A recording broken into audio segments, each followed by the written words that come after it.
Hello, Zimbabwe and the rest of the world, and most importantly, our colleagues, revolutionary colleagues from within and around Southern Africa. Today, we are meeting again on our second show with the Director of Information. My name is Cde.Tafadzwa Mugwadi. Today, I'm joined by very special guests. I must reiterate that very, very special guests indeed. And that is Comrade PUPURAI TOGAREPI. He's next to me. I'm sure the face is familiar with you. He's also a Central Committee member and a member of Parliament, House of Assembly for Gutro South, and most importantly, the Chief Whip of ZANU PF, members of Parliament in Parliament. Comrade TOGAREPI, welcome to the occasion. Thank you for having me. Thank you very much. I also missed to say that this is your first term as a member of Parliament ever. You came to Parliament for the first time in 2018. Yes. Quite a very, very big experience indeed. Sure. Yes. On Comrade TOGAREPI's extreme right is Comrade BARBRA RWODZI. She's a member of Parliament for Chiruman's constituency. And also, very interestingly, this is her first time in Parliament. She's a first timer in Parliament.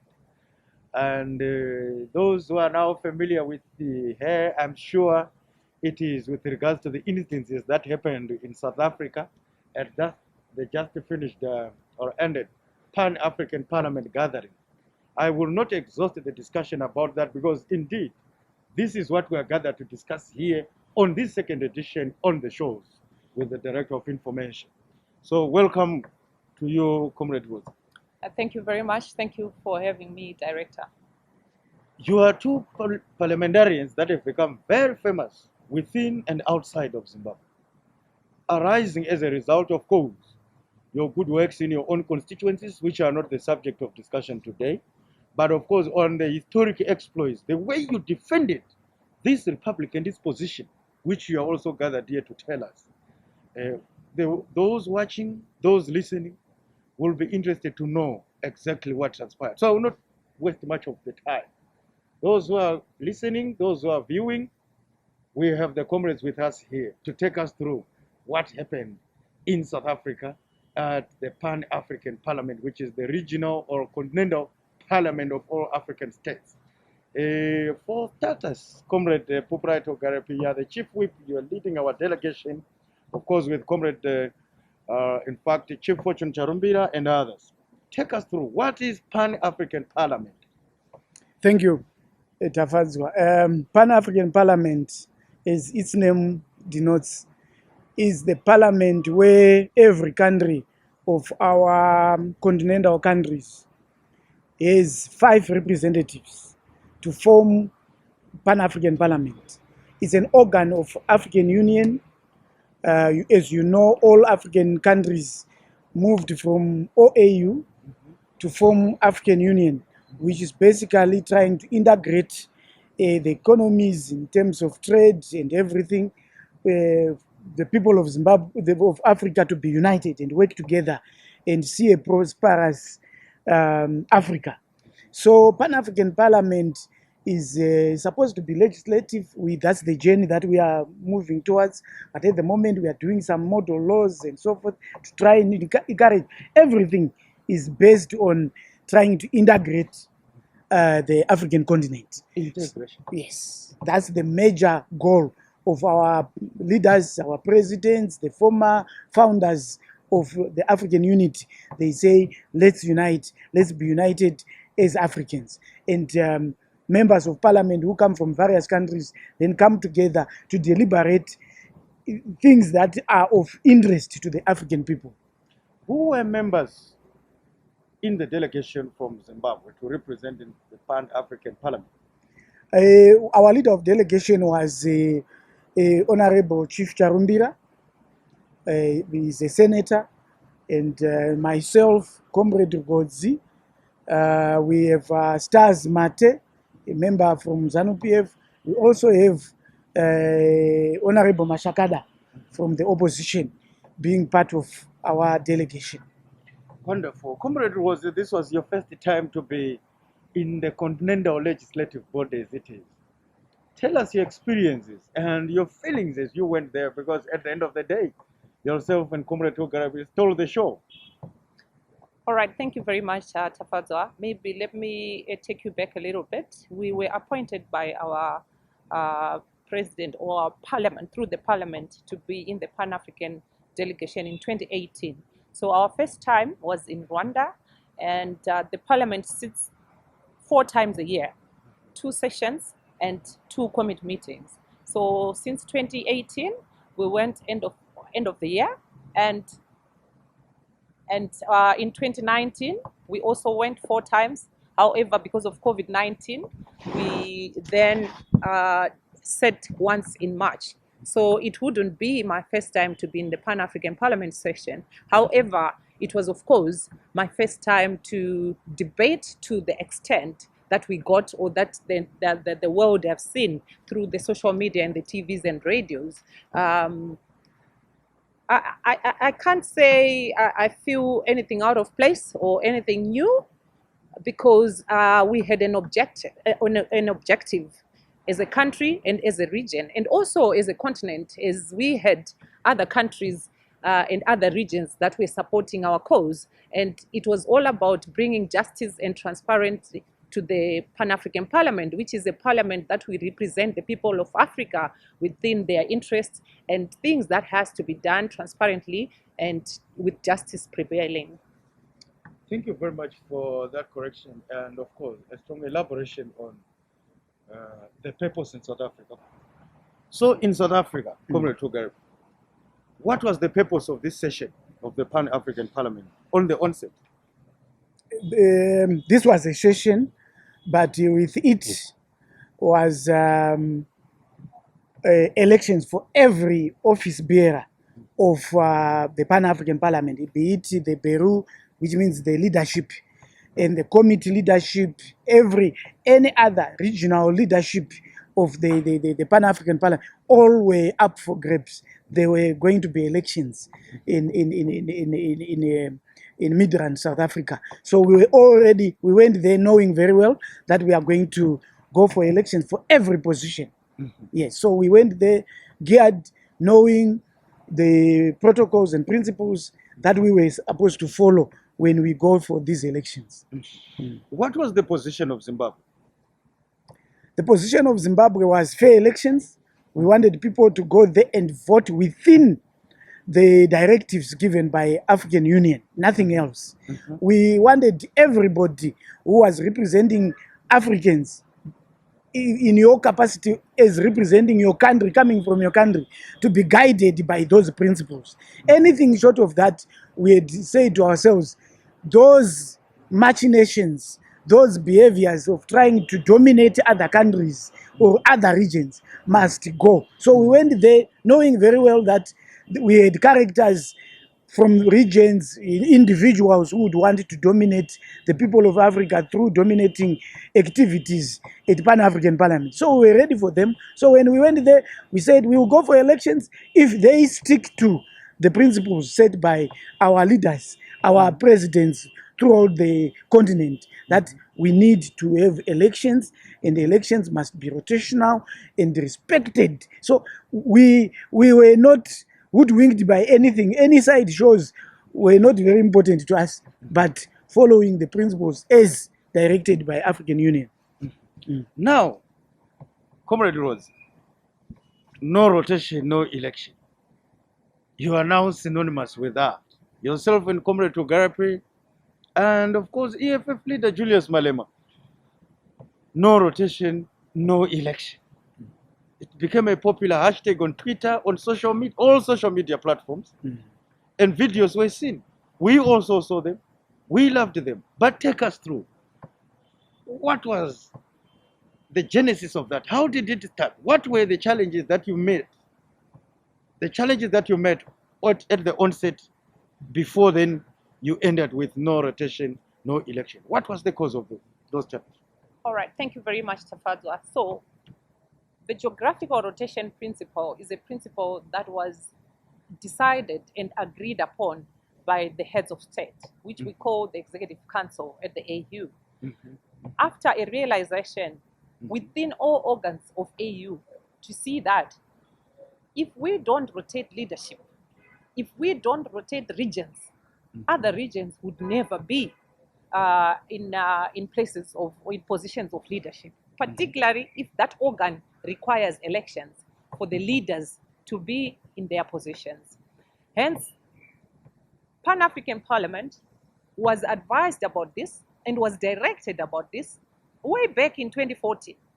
And by 2015, since its inception, 3 regions had already led the positions, particularly the Bureau, like what my colleague has just alluded to. The president of the Bureau was first led by the East, and then it went to the West, and it went to the Central. In 2015, the Central wanted to come back into the position, and the AU wrote to the Pan-African Parliament in 2017 to say, you are not recognizing the principle of rotation as Pan-African Parliament. You need to go back to the principle. And our brothers and sisters who are French-speaking, who are from the West, particularly, and the Central, That's they Central, you mean Central Africa. West Central, Africa, West and Africa Central Africa. and Central Africa, who had already occupied this position, negotiated their way. But for me, it's bullying their way into this position. They bullied their way in 2015, and they said to the North and the South, which were left to take this position, we shall negotiate in 2018. And then in 2018 came the same member of parliament who was the president, who took over to be the president in 2015, came back again with his counterparts to bully again their way to taking back the position, who is from Central. So it meant Central got into this position twice, while East, South, and North were watching, or while East, South, and North were being civil enough to understand. Now, 2021, actually, the AU wrote again to the parliament in 2018, reminding again to say, you need to follow geographical rotation.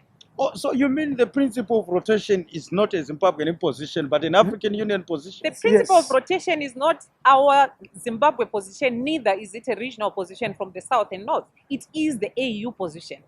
We have other organs of AU which are like NEPAD, who have just been whipped against not following rotation. Yeah. So it doesn't, Pan-African Parliament is not an exceptional in this issue. So in 2018, the Parliament was reminded through the clerk's office and through the Rules Committee, which Honorable Togarepi is a rapporteur in that committee. And the Rules Committee set earlier this year to settle this issue. And they wrote a report, which a week before we came to the elections date, Honorable Togarepi and his chairman were seen fighting in the plenary with his chairman, who is from Senegal, which is the West, did not want the rapporteur to read out the report, which was in favor of geographical rotation, which was supposed to be adopted in the plenary.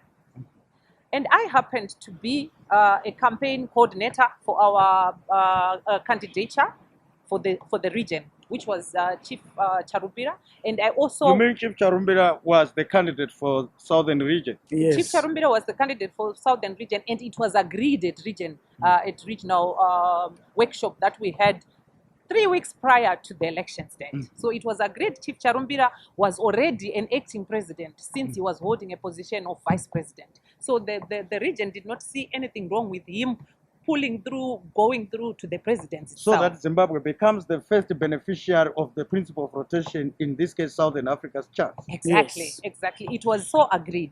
Now, I then was voted by the region to represent the region in the ad hoc committee that presides over the elections, which is why I was in that, in the high table that was in front of the whole plenary during the beginning of the discussion.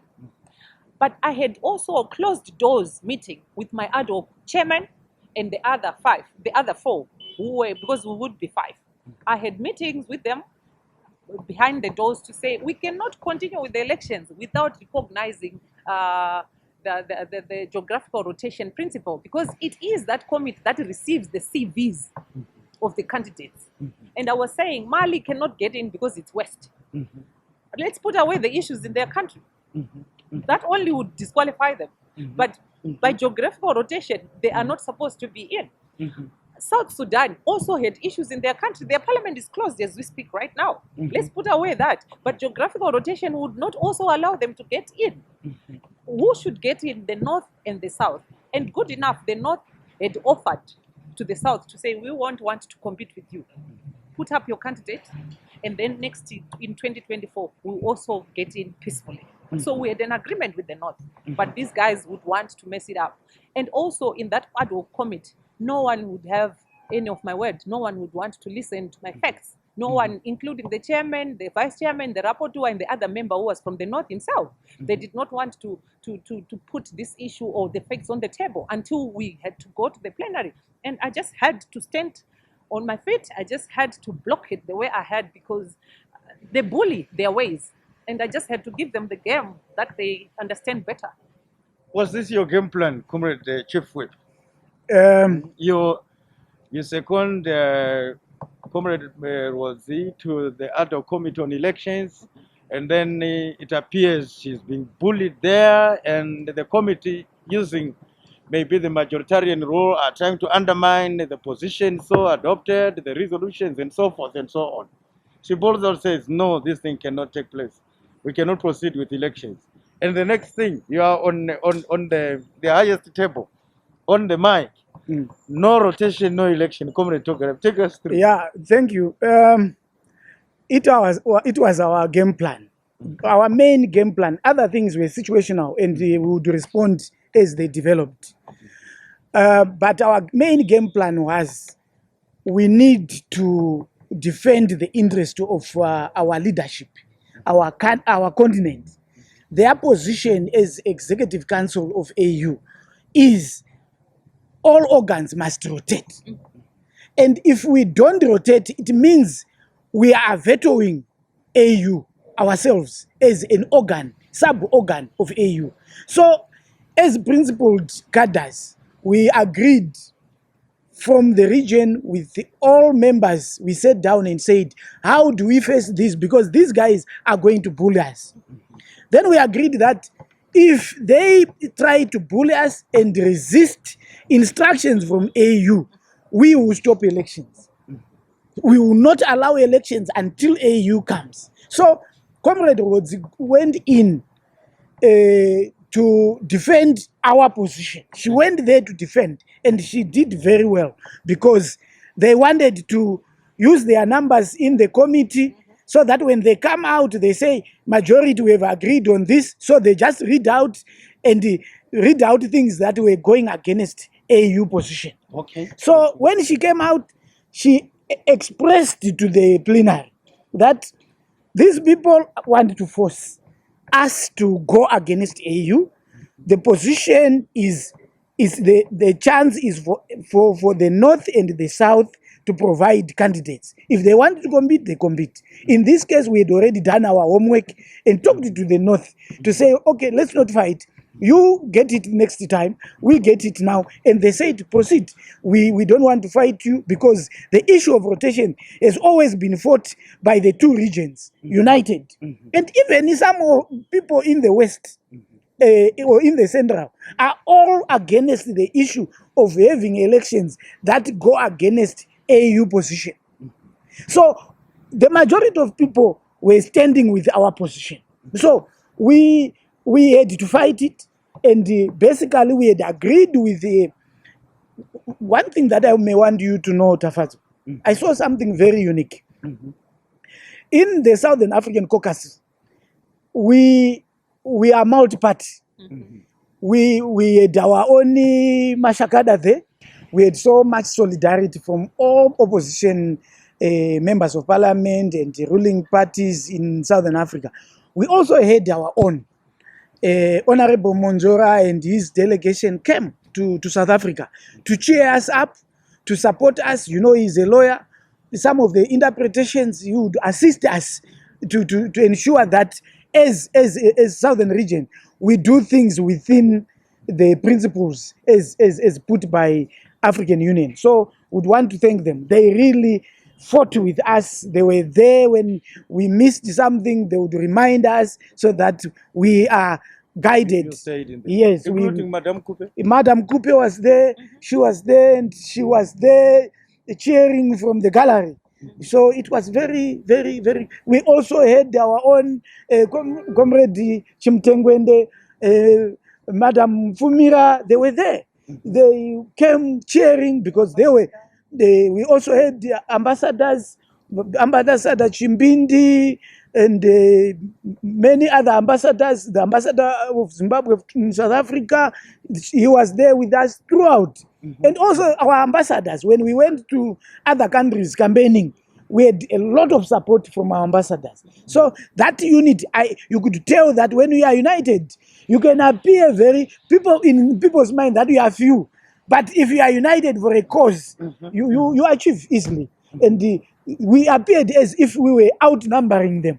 But they had more delegates than us. But we won because what we were fighting for had a cause. And every African from opposition and ruling were supporting our put aside your internal differences. No, we put aside. Together. Yes. And some would ask whether some of people from the opposition were in the opposition or from ruling parties. Because we worked together, we ate together, we sat together, we had caucus meetings together and achieved. Together, and crafted any document that we did to AU, to the committees, to the rules committee, we crafted together. So we were very united. And I want to thank Honorable Monjora and his team that they showed leadership, knowing that the cause was Zimbabwean, regional, and African cause. And they came to participate very well. And we achieved what we wanted to achieve together as a team.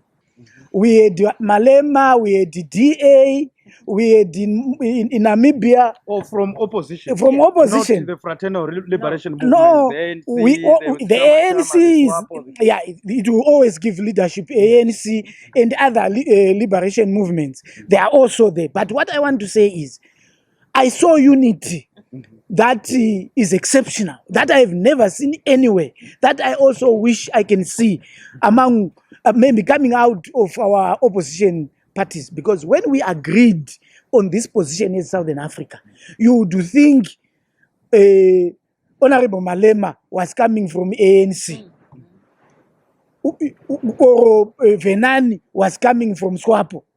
But we had agreed as a region, and we got so united, so glued on our position. You would not feel isolated when Barbara was being pushed by those women, right? Our own women from Southern Africa, Majodina from South Africa, the chief whip of South African or ANC, came forward to rescue her. We saw those things. Yes. You saw women from Namibia. She came through to fight on the side. Even those from the opposition political parties, we were fighting for fairness. In one of the videos, we see Mr. Malema escorting Barbara to ensure that, in fact, shielding her, providing like what appeared to you would have felt that even Malema when was we nominated Rwodzi to be our key person in the adult committee, it's Malema who nominated it. Showing the depth of our unity on this one. Regional interest. Regional interest. African interest. African interest. Because what we were defending had nothing to do about the candidates. It had nothing to do with Zimbabwe. It was just something that is just for Africa. Because this position of rotation is practiced by all other organs, including heads of state. They rotate every year. But we have the people who wanted to dominate Africa. Now, that brings me to this question. Honorable was Francophone, Anglophone countries. Those labels started coming out. Secondly, tell us, what was exactly the interest of those other countries that were against this noble principle of rotation, this African Union position of rotation? What was exactly their interest? What do you think is that which they do not want other countries other regions to lead the Pan-African Parliament? Thank you very much. For me, personally, I hate to use the term francophones and anglophones because it deunites us as Africans. But we are forced to use these terms. Yes, when the situation starts manifesting that way. Exactly. For me, it's they are still in the wings of the imperialists. It's colonialism which is still taking place, sadly, in parts of our continent. And there's a lot of worship from their colonialists, and there's a lot of we still see these people who colonized our continent as our gods and as our superiors to follow what they say. And also, number two, it's selfishness for me. It's greedy and just loving power and titles without actually delivering. Why would I say that? Why is it that the media in Africa did not know the existence of Pan-African Parliament? Yeah, we didn't. When In fact, Pan-African... let me just cut you there. Had you not did what you did, comrades, we would not have known what was happening. Exactly. Why is it that it's not known continentally? For me, it points to the leadership.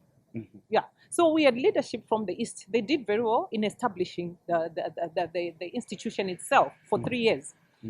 And the West came in. And the Central came in. And Central came in again with one individual with the same name.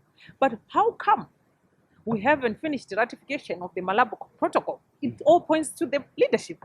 How come the media houses in our continent do not know? Actually, the people of Africa, they did not been for these scuffles. They would not know that Pan-African Parliament actually resides in South Africa. You'll be shocked that South Africans did not know that Pan-African Parliament is. So it points to leadership. And we are saying, good for AU or for our heads of states that they noticed that there is need for rotation. Why is there a need for rotation?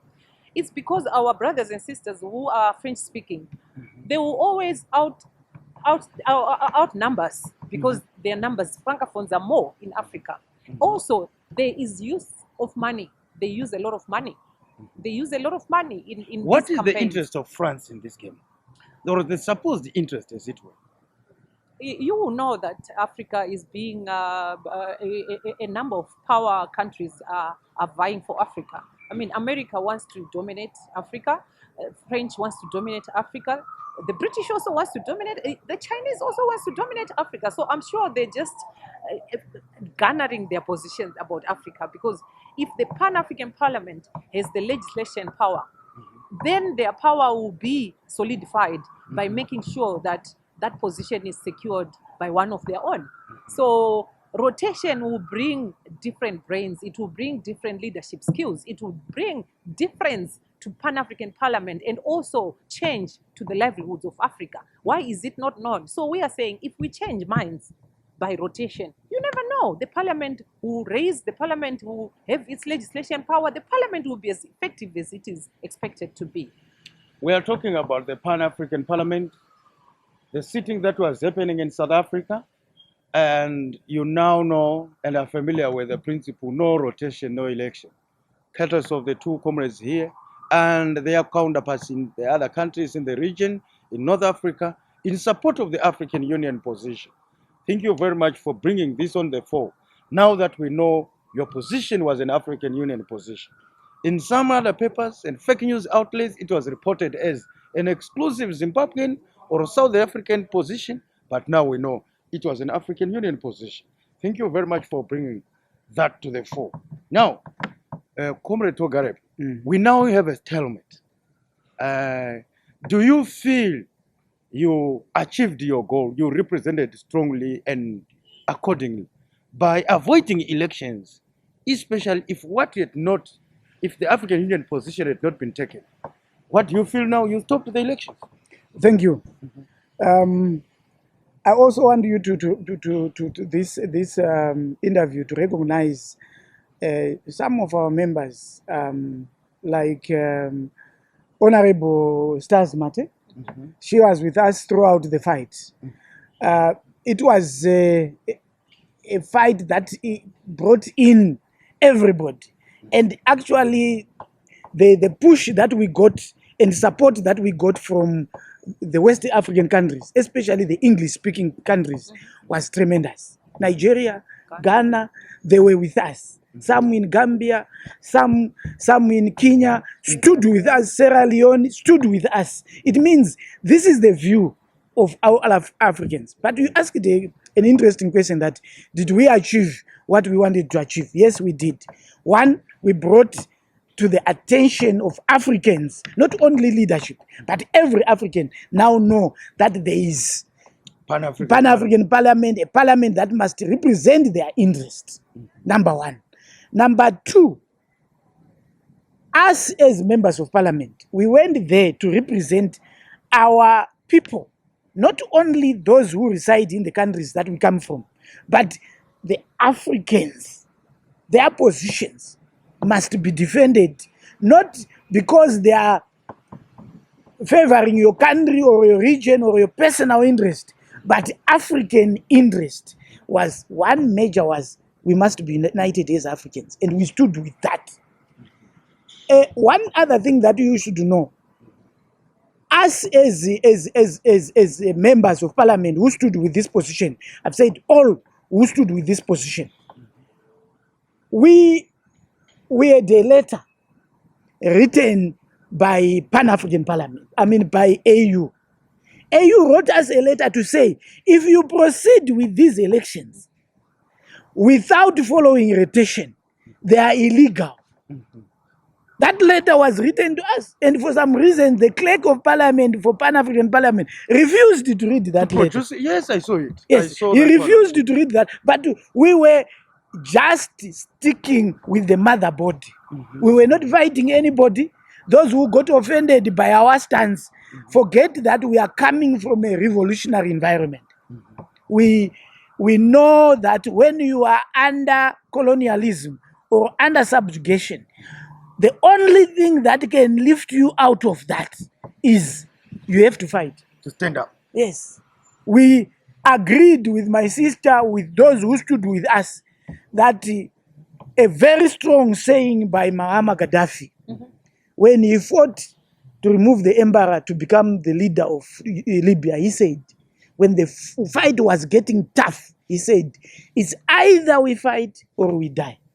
So we say to ourselves, it's either we fight domination by other nations or other regions, or African interest of uniting Africa will die. And we said we have to fight it. And we stood our ground, and we won that elections were not going to occur without following direction from AU. And AU now has to come and stand with the truth and defend what is correct, that will unite Africa. If we had allowed the elections, as we had done in 2015, as we did in 2018, we would be cowards. We would allow, in Africa, we fought for our freedom. We should never allow whether another country or another black man or another foreign power to dominate us. If we see those behaviors coming, we have to fight them. And that's what we did. And we managed. They thought we were joking. We were going to get tired. Until then, they got tired. And we won the battle. Indeed, they got tired. Indeed, they stood firm alongside the others. Those who are watching us, please, just briefly, I want you, may I request humbly, Comrade Rwodzi, to recite those words: no rotation, no election. The manner you say it is. Thank you, Tafadzwa. No rotation, no election. Simple. Comrade Togarepi, that you are on the mic. No rotation, no elections. Those who are watching us from home, those who are watching us from the comfort of their working places, we are just taking a short break. Watch the two comrades and others, Comrade Malema, others, speaking about this principle as the events unfolded at the occasion of the session in South Africa on Pan-African Parliament. I will call on the clerk to present to us the procedure for the ballot in accordance with the rules of procedure. Mr. Clerk, you have the floor.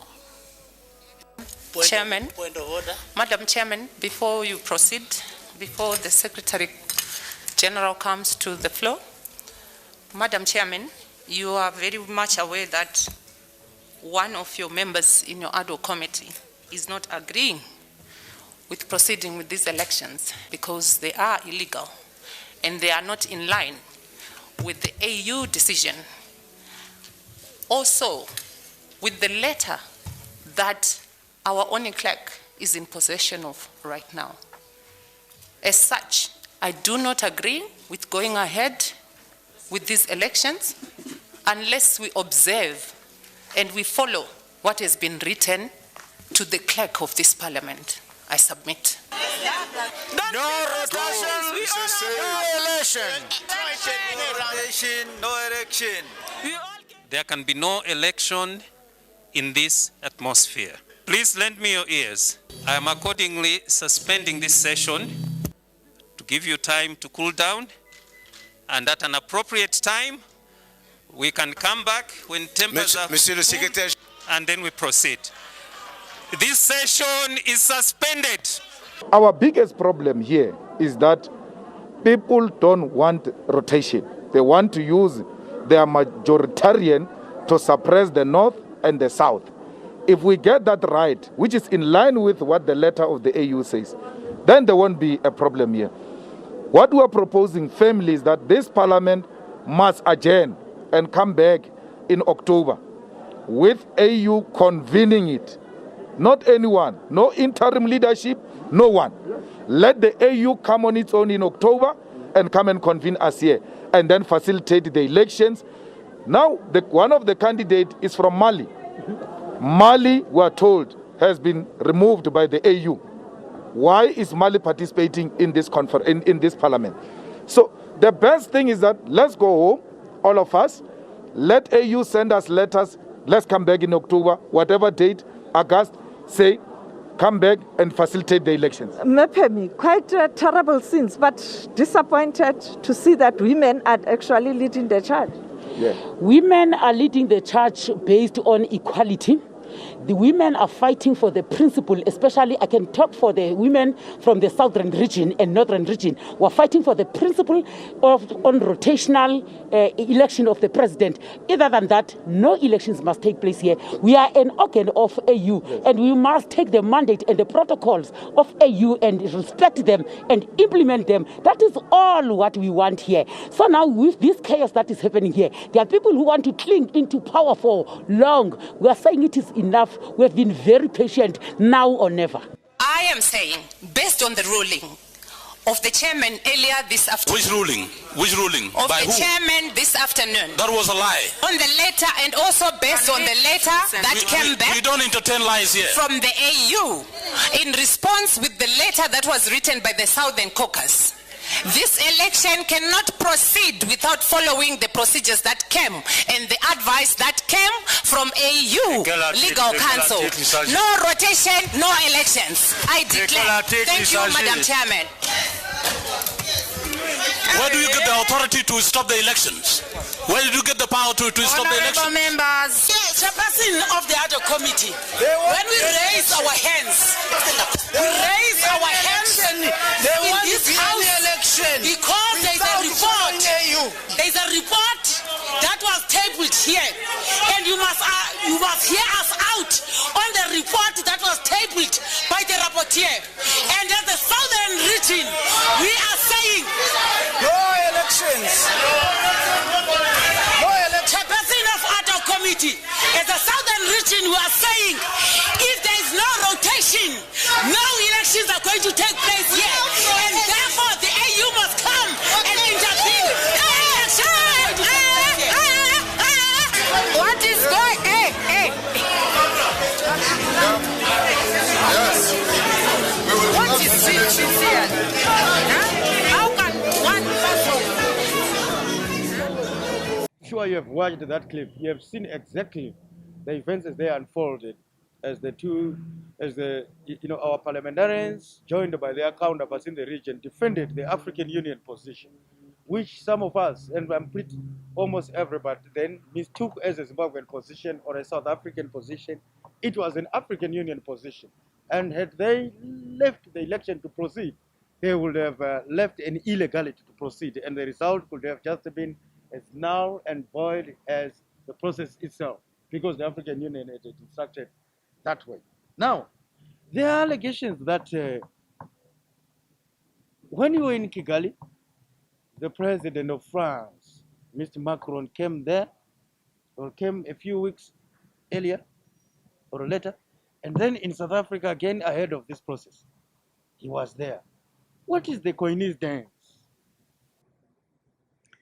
Yeah, it was worrying, and we saw, forgive us for that, but some people that we believe were agents who came to interact and bring the Francophone countries together to some form of caucus.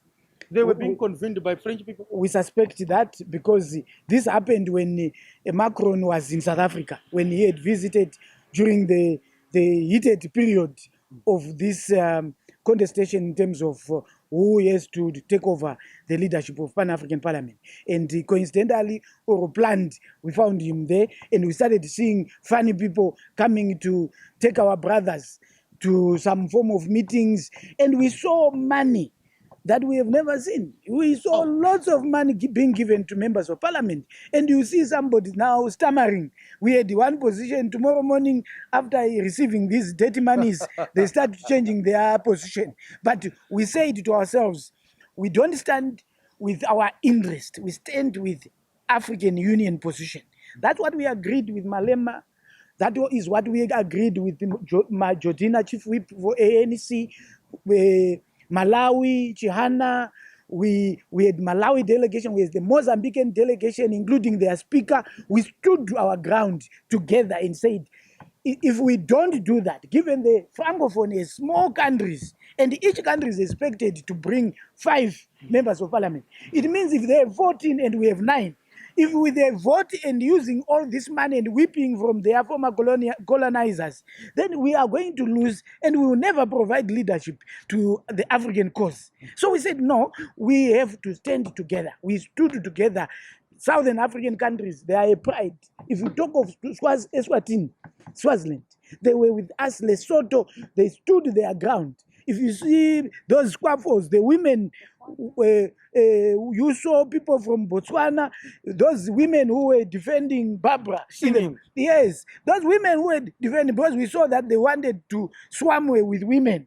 So that as a man, if you go there, they will create stories to say he has wrongly handled me and so forth. So those women were from Lesotho, Botswana, from Namibia, from Swaziland, Eswatini, all were fighting. So we were so united, and our cause was African Union must be defended, and we are supposed to ensure, because we provide oversight to AU. So we need to show and stand our ground that policies of AU are adhered to. That was our position. And we didn't mince our words on that. From the day one we started sitting, we told them, anything that is anti-AU, anti-integration, will not be allowed to persist in Pan-African Parliament. Honorable Rwodzi, we saw you picking the ballot box, or what was supposed to be the ballot box, wrestling it from one of them, saying, I have said no rotation, no election, simple. Where were the guts coming from? Oh, well, because I was a member in the ad hoc committee, and I needed to be heard, and I needed to put the facts across.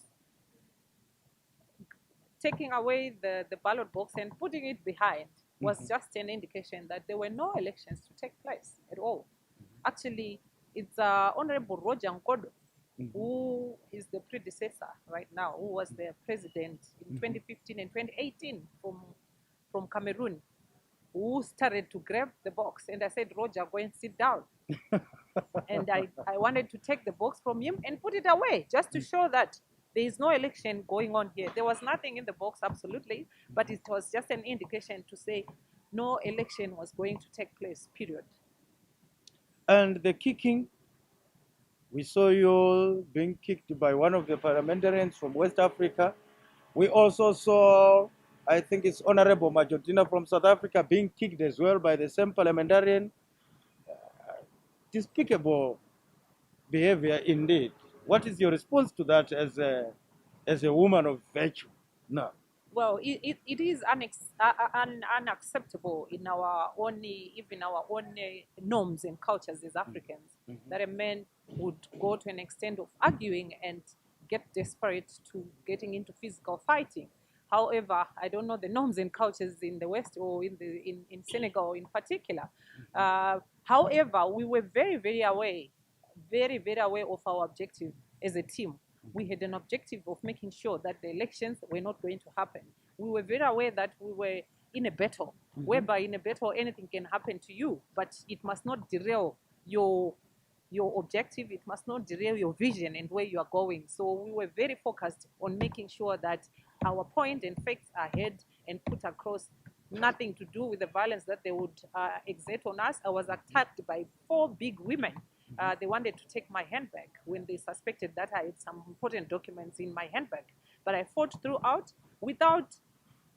notwithstanding that I had a vision and I had an objective to make sure it prevails. So violence, yes, and we don't tolerate it as women parliamentarians and also as African women. But look, it's a battle. Anything can happen to you whilst you're in a battle. You are ready to go again? We are very ready to go again, and to fight again. And to fight again, definitely, if this issue is not addressed. But we are very hopeful as Southern region and as Northern region. We are very civil people and very understanding, as we were understanding them in 2015 and 2018. And we are optimistic that the AU itself will make sure that this mess is cleaned and will make sure that facts are put on the table and discussions will go through, and then the next election will go smoothly. But if that is not put across, definitely we are ready to fight for geographical rotation. Comrade Togarepi, coming to you. So what is the way forward now coming from this stalemate? What is the way forward for Pan-African Parliament? Are you going to meet again? Yes, we had communication from the AUC chairman that we are going to sit. They thought we should have a cool-off period, like 1 month or so. Then they will then convene the Pan-African Parliament. For us, that's okay, and it gives AU to look at the facts and again to restate its position, because what we were defending was not our position. What Southern Africa, North Africa, and many in the other regions were saying, let's follow rotation, was not our position. But it's a protocol, it's a principle that is in all organs. So it's AU's duty now to put things correct, because we cannot have only one organ being intransigent to AU. They were saying openly that they have nothing to do with AU. So if they don't have anything to do with African unity, what is it? Who is their master? Where do they get their instructions? Because this instruction was coming from AU, rotate as members of parliament from region to region. Even within our region, if Chief Tarumbira was going to be the president of Pan-African Parliament, when it comes back to Southern Africa, Zimbabwe was not going to take it. We take those instructions seriously, because in our view, they are meant to create unity and give each and every African an opportunity to give leadership. So we believe that we are going to meet very soon, and the issue will be straightened, and we'll have North and South being the candidates to provide the president of Pan-African Parliament. And then we proceed with the agenda of the African people. We have challenges. We have COVID. We have illnesses. We have poverty. We have droughts. We have many other things. But we have people who have been occupying this position, who have failed to give Pan-African Parliament publicity, or just publicity. In South Africa, where we are stationed, where we go 4 times a year since 2004, when Pan-African Parliament was formed, and it's not known. And we need somebody, even from the smallest country in Africa, even the Comoros, can give us a president who will then make sure that Pan-African Parliament sticks to its mandate to unite the people of Africa, to create integration of our economies, and we trade among ourselves and build a strong Africa. We compete with other continents. But if we have attitudes among Africans where we have individuals who would want to dominate other regions, or a language, a foreign language for that matter, being used to divide the people of Africa, then we say, no, if we are going to go there and this has not been resolved, I'll tell you, we are going to defend, and the people of Africa will be the judges. So we know that, Comrade Rhodes, engagements are happening, maybe should I say, under the carpet, under the cover of darkness, some in broad daylight, ahead of the second meeting after this cooling off period. Are you also taking some measures to engage with your colleagues to remain strong and maintain the principle of solidarity? That's so you're fighting from the same corner on behalf of the AU. Oh, definitely, we are taking those measures, Tafadzwa. We are meeting as a region. We met even before we left South Africa as a region to solidify our position. And I'm sure in a week or two, we shall be stand guided and given directive from our seniors, which is Honorable Togarepi and Honorable Chief Charumbira and the Speaker himself.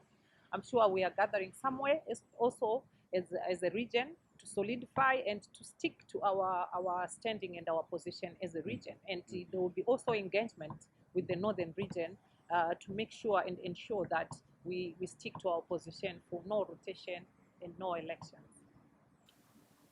Thank you very much for that. Should I say, for the last time, I'm sure a lot of people feel that we should have given you a VIP reception at the Robert Mugabe International Airport on your arrival.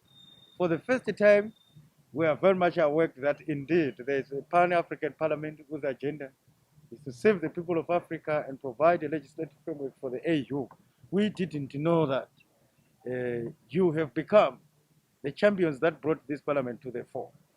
Comrade Togarepi, as a last question on this very issue, have you met your principal, the President of the Republic of Zimbabwe, on your coming back to brief him about this in the event that transpired?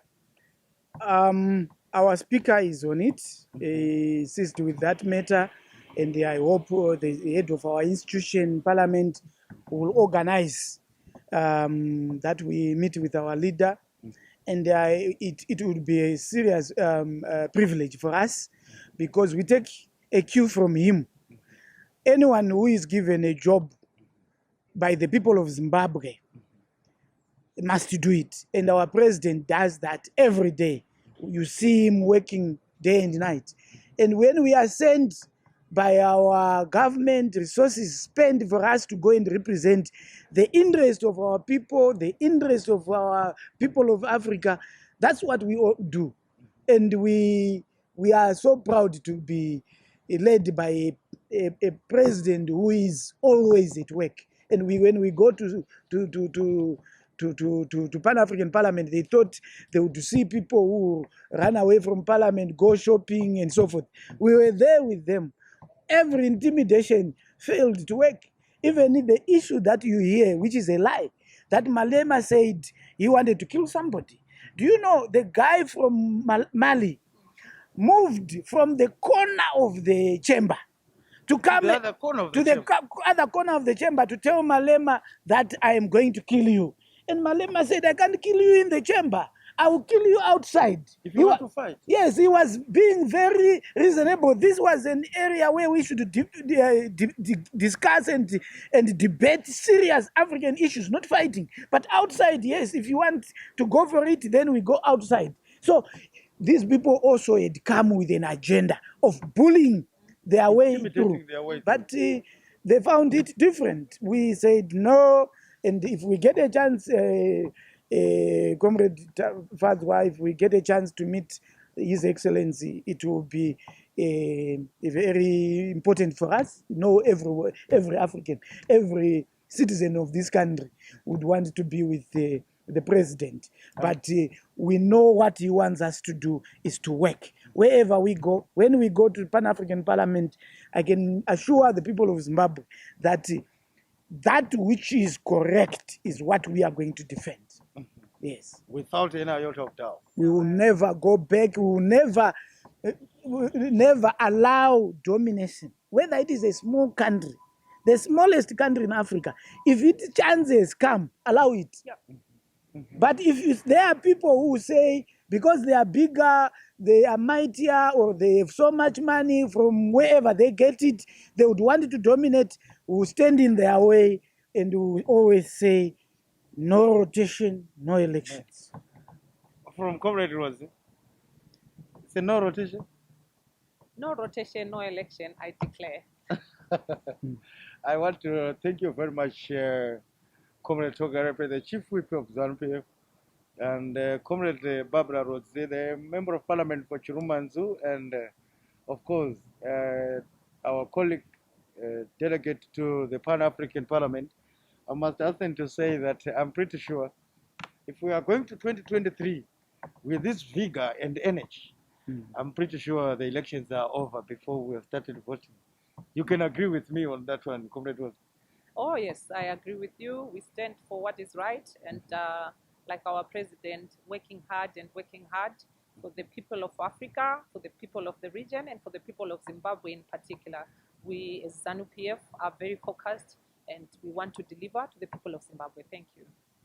Thank you very much. Your last statement, Comrade Togarepi. Maybe just briefly, you had a ZANU-PF Parliamentary caucus. Can you take us through? In brief, we meet every other Wednesday as members of ZANU-PF, as a caucus, to look at issues, that our debates in Parliament, and we also time and again invite the leadership of the party, like our national chairman, OCZ Mchinguri, to come and brief us on the bill on war veterans and the future the coming in of vetting for war veterans, war collaborators, and war veterans cadres and ex-detainees. We were getting updates on what is happening from the executive side, so that as members of parliament, we are prepared to get to debates and also to take to our constituencies, so those who are affected may know what government is doing for them, and then they get prepared so that they are not left out. So we always have these caucuses. They are not specific issues, but every time we sit down and say what is happening in this committee, that committee, this minister has issues that have come into parliament or that have been discussed in the media. Where can we come in as members of parliament so that we complement good government efforts? Our people from Zimbabwe, those who are watching us online, those who are listening to us on the radio, you have heard us. You have heard the two comrades, Comrade PUPURAI TOGAREPI, the Chief Whip of ZANU-PF in Parliament, Comrade BARBRA RWODZI, the Member of Parliament for Chiruman's constituents, and a Member of Parliament for the Pan-African Parliament, and they stood well. We wish you well in your second sitting whenever it is going to come, and I'm pretty sure that you'll defend the position of the African Union, the position of the region and your country with the same vigor that you deployed in the last parliament sitting of the same parliament in South Africa just a few weeks ago. And I'm pretty sure once again that the whole nation, the whole region, and sober minds in Africa and the heads of state will give you maximum support to ensure that the Pan-African Parliament is brought back into the correct rail and not continue to operate like a pale shadow of its former self. It must take instructions, and it must take the principle that other African Union organs are taking, which is rotation. So just as well, from me, the director, no rotation, no election. I declare simple. Bye-bye.